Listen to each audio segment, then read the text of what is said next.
Now, restitution. You know, nominal people don't know much about the topic of restitution. Restitution, they're looking more for a heavenly call. You speak to most nominal churchgoers, Catholics, Presbyterians, so on and so forth. They think that everyone is going to heaven. And restitution is not something that they really have really any idea about, first of all.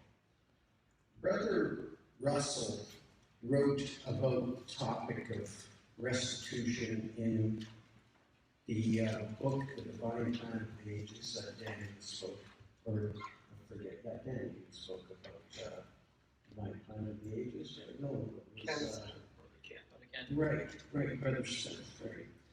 In chapter, study number 9 was the chapter called Ransom and Restitution. Now, ransom and restitution really go hand in hand, okay? That's why he kind of included them in the same chapter. Because without the ransom, how can we have restitution? Adam sinned and brought us all into sin, and we are dying because of his sin. So Jesus had to pay the ransom so that the restitution would be possible. Is that not correct? You can't have one without the other, you know? So we are looking at this restitution. He also made it very clear that the ransom was for all. This was guaranteed, that everyone would feel the result of that ransom price. When he died for us all, he died for everyone. But restitution is not a guarantee for everybody. Restitution can only be achieved if we convert ourselves to the laws of God, to become loving, proper, perfect human beings according to the eyes of God. So restitution is something that is achievable, but it's not guaranteed. Now, when you look back at history, the ancient worthies, we call them, right from Abel until John the Baptist, they were looking for restitution. They didn't know that the best of them would achieve a heavenly calling and become part of that Levite group, that one of the groups that would not earn an inheritance in the land. They were more or less looking for restitution. But when Jesus came and he spoke of this little flock that he was going to select for himself that would share in the sacrifice and share in the final, how would you say, the reward of the divine nature, then suddenly things got perverted there a little bit. The devil worked his way in, and everyone started looking for a heavenly reward. And right from Jesus on, everyone thought they were going to heaven. And the earth, you speak to, even watch programs and stuff, and they talk about the rapture. Everyone's taken away and the whole world is destroyed. Why would anyone want to come back to a world that's totally in total ruin? And yet they're supposed to be going to heaven too. So it's basically the world was created as a stepping stone for angels? No, I don't think so. So when we really look at the restitution, we realize that it is basically for most of us, right? And Brother Russell brought forth the fact that restitution is something that is a wonderful thing, and yet there are people still out there that refuse to believe that the high calling is over. When we look at it, right from Abel until 1954, there was a chance that if you consecrated or if you were at the top, you could earn a heavenly reward. That time has ended. There is no more chance for a heavenly reward. We are in a peculiar time. The Basileia has started, but yet the highway of holiness has not opened up yet. Yet we are still consecrated. And so Brother Jolly, he realized this, and he found the truth on the consecrated Epiphany campers. And so we are part of that little group. And he said our reward will be, we will be the chief helpers of the ancient and youthful worthies in helping the rest of the world to achieve that restitutionary purpose. Restitution, really, when you look at it, is something that is achievable by everyone. Now, how many people actually will receive that heavenly reward compared to those who will achieve restitution? What is the kind of the ratio? If you look at the ancient worthies, how many actual ancient worthies gained the prize of the heavenly call? And how many people in total, right? We don't have really any figures on it because we know there was exactly 144,000 little flock members that would gain a heavenly calling.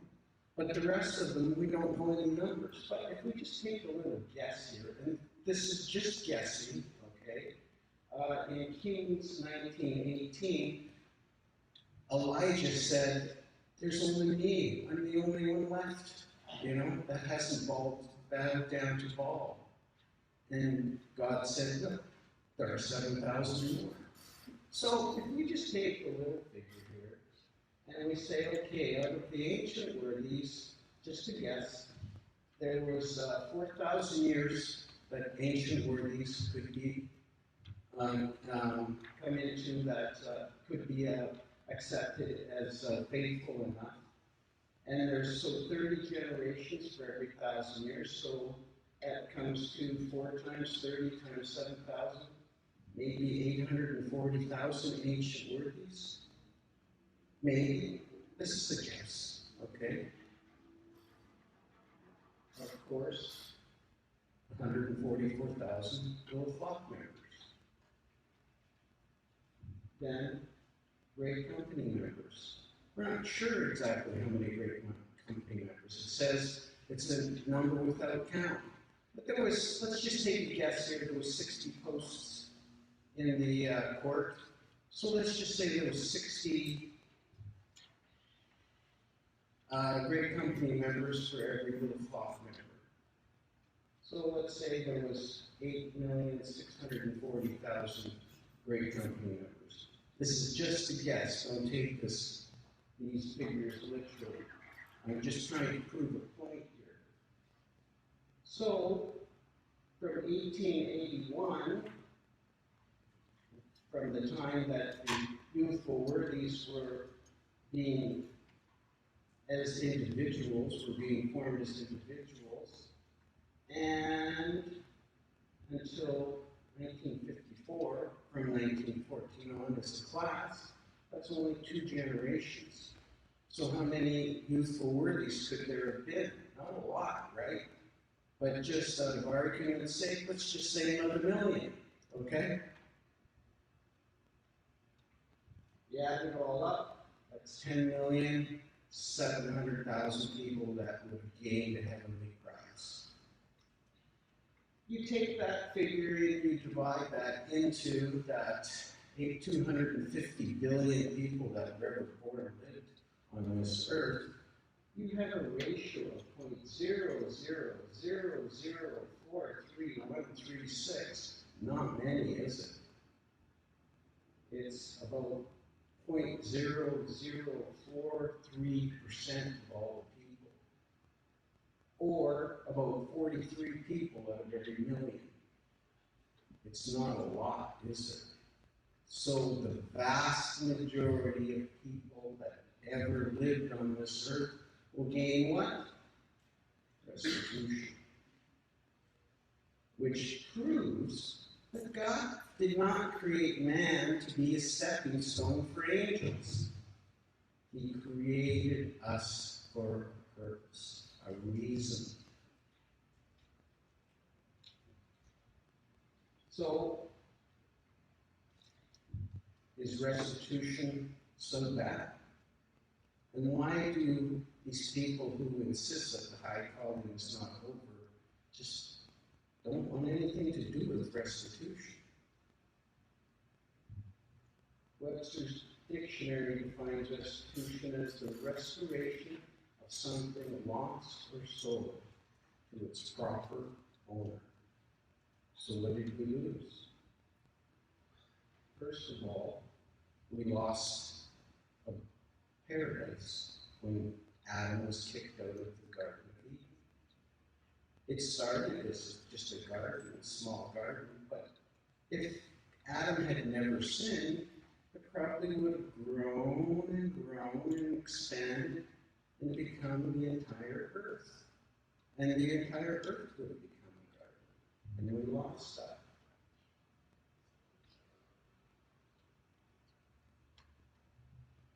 We also lost the fact that we were created and we were not perfect anymore as human beings. And so we will have to be perfected. This is becoming restitution. So we lost all of these things, and restitution will bring them back. The restitutionary process will happen during the millennial age. That's when the work will be done to bring us back to that perfection and to bring the earth back to perfection. And we know ourselves, so we have no chance in a heavenly call. We will be restitutionists, and if we work on it, we will eventually achieve perfection and live in this perfect paradise called the planet Earth. There will be no more death in restitution. Once the end of the little season when the devil is released and he is thrown into the lake of fire and death is thrown into the lake, there will be no more death. So we won't have any use for morgues. We won't have any use for funeral homes. We won't have any use for graveyards. There won't be any more crime, morticians and undertakers. I'm afraid they're going to have to find new jobs, aren't they? There won't be any more sickness. And I know all of us are touched by these things. We won't have any more diseases. There won't be any more cancer, liver disease, lung disease. So we won't have to worry about these things anymore. And we won't see our loved ones suffer because of them. We won't need doctors, perhaps maybe a few first aid people, because we might get a little bruise or a scratch, but we'll heal extremely quickly. So we won't need doctors. doctors, nurses, hospitals, X-ray machines, all of these things, they'll all disappear. We won't have to spend huge amounts of money on health care, insurance, and so on and so forth. They'll all be gone. So this is another wonderful thing. Also, there will be no more mental health diseases. We won't have people that will suffer from schizophrenia and bipolar disorder and severe depression. And because these people will not be suffering, our minds will be perfect, they won't go into the vices like alcoholism and drug abuse and so on and so forth. So we'll have to be able to eliminate all of those. There won't be any more crime.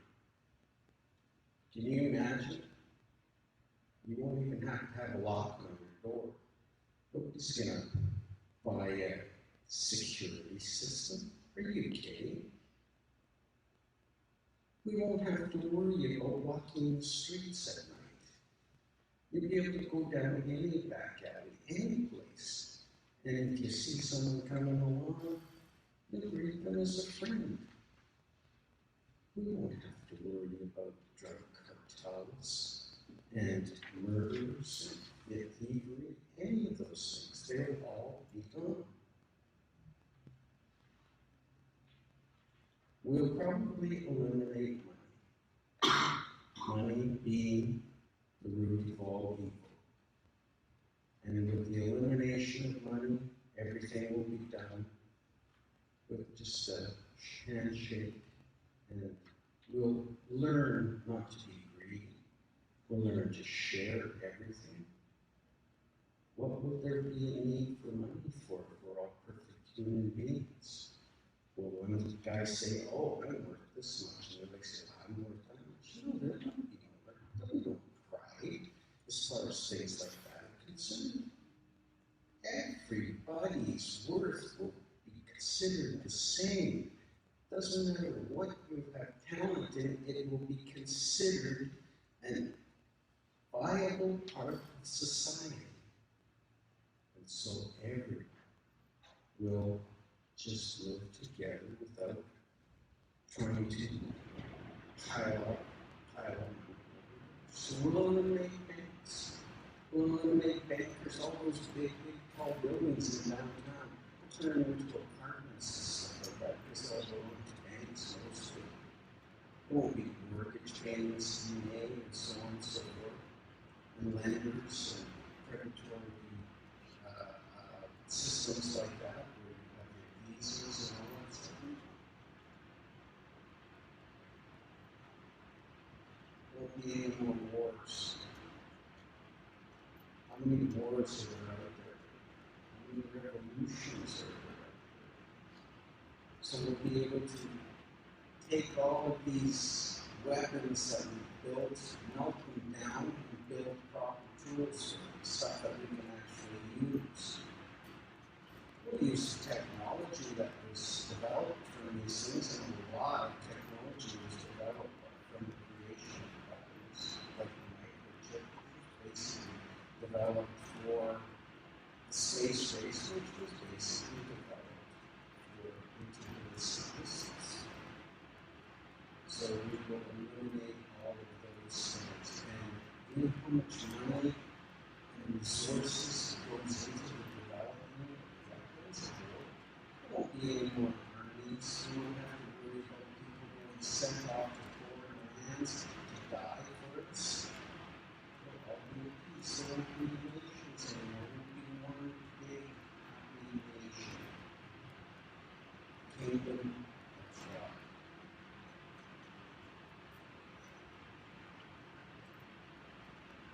There won't be any more pollution. We will make sure that everything is recycled. Steel, plastics, everything. We will become extremely efficient.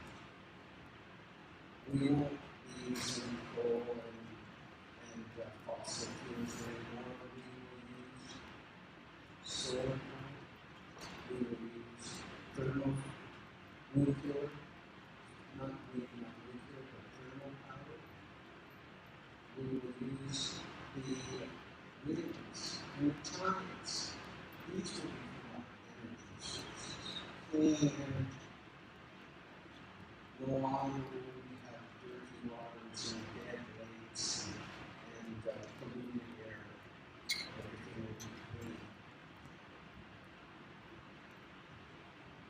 There won't be any more poverty, mainly because of the greediness of money.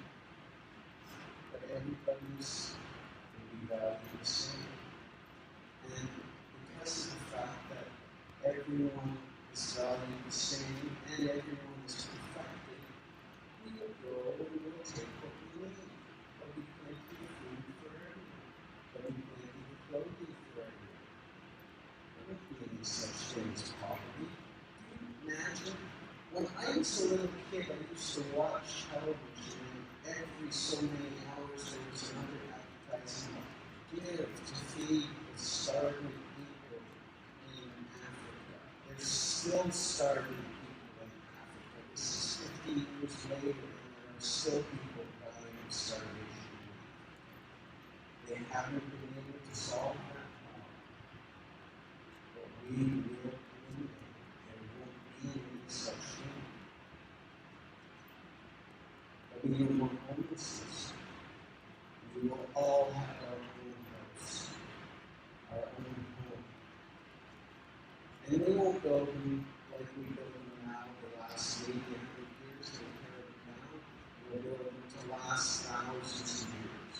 We'll make them so that we'll decorate them with nice artwork. Artistic, talented people in this world will develop this stuff for us and make this stuff for them and manufacture it for all the homes.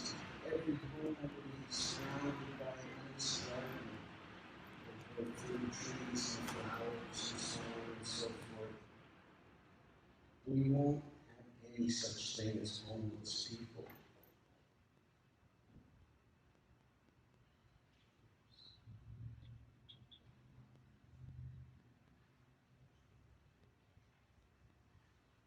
The entire earth will become perfected. There won't be any more. What's the name of this hurricane that's hitting right now? Nothing. Well, Matthew will be gone. But we won't be naming hurricanes anymore. Earthquakes, volcanoes, floods. The earth will be perfected. The seasons will be proper. We won't have to repair huge damages because of these natural disasters. This will all be a paradise. We'll rule over all of the creatures of this earth. We will be given back that rulership over them, and we'll do it properly. The animals will become our friends like they were meant to be. We will use them. The animals themselves will be full of joy, knowing that they're not going to be hunted down by human beings with shotguns and guns and so on and so forth. We will not do anything to cause any species to become extinct anymore. They will do their part in maintaining what they were supposed to maintain, our ecosystem. They are a part of our ecosystem. They were placed here to maintain this earth for us. The entire world will become a huge garden. We will turn all of the public places and so on and so forth into gardens. We will learn how to take care of them. We will use whatever robotics we need to take care of these gardens for us. And we will be surrounded by beauty.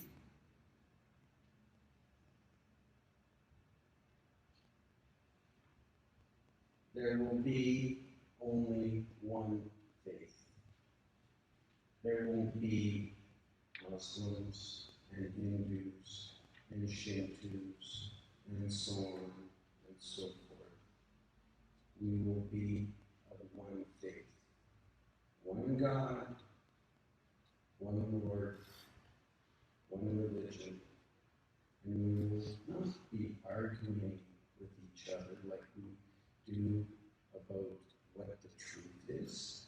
Everybody will know the truth. It will become as plain as day to everyone, and it will be like it will be as deep as the oceans, the truth of the world. We will never, ever again have wars against each other, jihads, and crusades. Never, not for religious reasons, because we will all be the same belief.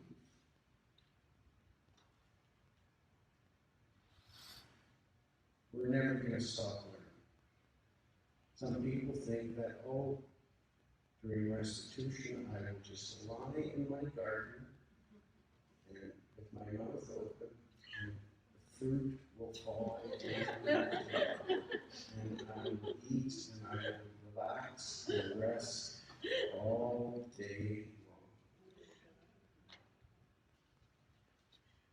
long. What's God's knowledge? Is it endless? Yes. So, do you think we'll ever stop learning? Never. We will learn forever. The knowledge will come to us as it is due, like it does now. But we will never stop learning. And this will be a joy for all of us. Some people say, well, we become bored in this paradise, just sitting there with the fruit falling in our mouths. No, we will never become bored. You think the Lord God becomes bored? No. He will have things in store for us that will amaze us. And the knowledge that we will learn will be totally amazing. We will perfect all kinds of systems. No longer will we work and eat by the sweat of our brow. We will work, yes, we will work, because we enjoy creating. God created us in His image. And what does God do? He creates. And we love creating ourselves.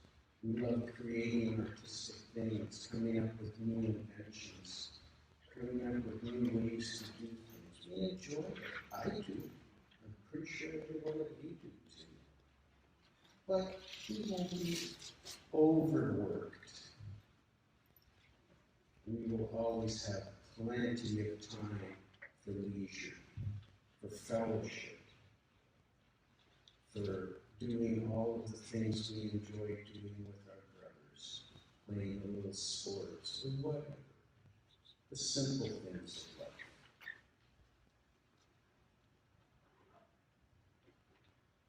I heard the one saying once that nothing bad ever comes out of the simple things of life. And that's the truth. We will have a perfectly balanced life. And Brother Russell, in one of his books, it was the book, The New Creation. It was on page 70 and 71. He wrote a little bit about this topic, about this balance of life, and what will be in store for us for the future. And this was a good thing because it has to do with this restitution thing and what the rest of the universe has to play within that.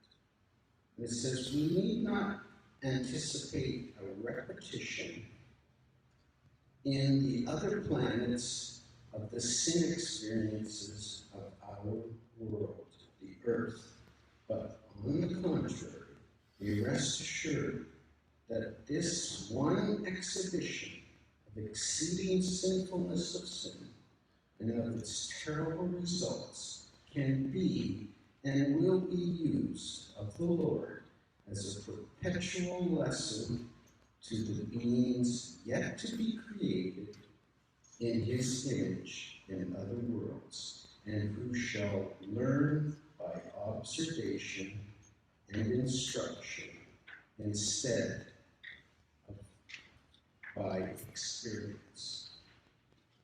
So will God, when he created the universe, and did he create the universe and all those beautiful stars up in the sky just for something for us to look at night? No. He created them for a purpose also.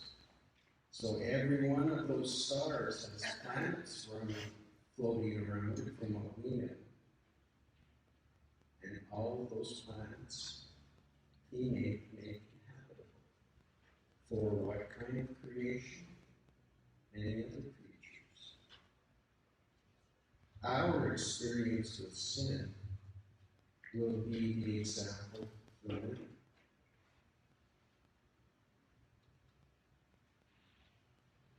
There won't be another Satan. Do you think there will be another angel who betrays God?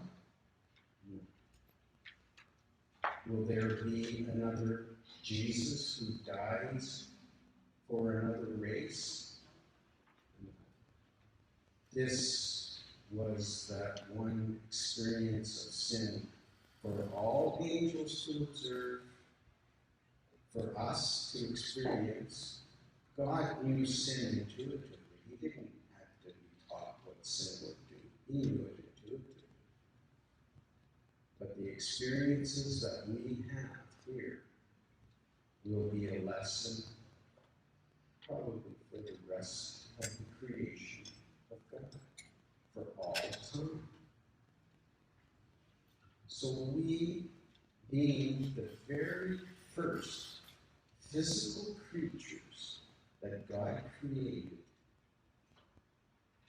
we have played a special role. Yes, we've suffered, but that suffering will pay a wonderful, wonderful dividend for the future of all the rest of creation. Everyone will benefit from our pain. So be joyful, brothers and sisters. This pain that we're feeling right now, there was a purpose behind it. And feel really good about the fact that we are part of that restitution class. We will live on this earth forever. All of our loved ones will have awoken already during the millennial time. It will be like that heritage.com on steroids. You will be able to see who your grandfather, your great-great-grandfather, your great-great-great-great-grandfather, all the way right back to the original 8 people who stepped off of the ark, and then even further back all the way to heaven. And we will all realize, we're all brothers and sisters. We're family. Let's treat each other like that. May the Lord add his blessings.